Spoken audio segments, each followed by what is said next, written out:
Andito na pala ang borders ko. Dumating na sa labas. Ayan o. O ano, ayaw mo pumasok? Pasok ka dito para makakain ka. Bigis. Ikaw talaga. Ba't nang sapultahan ka lang hindi ka pumapasok dito? Ano nangyari sa'yo? Ay, malahi siya o.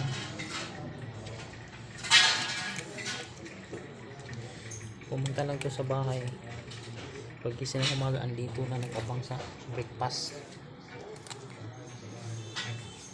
Pag afternoon lunch, nandito din siya sumisipot. Tapos pag pag dinner, nandito din siya.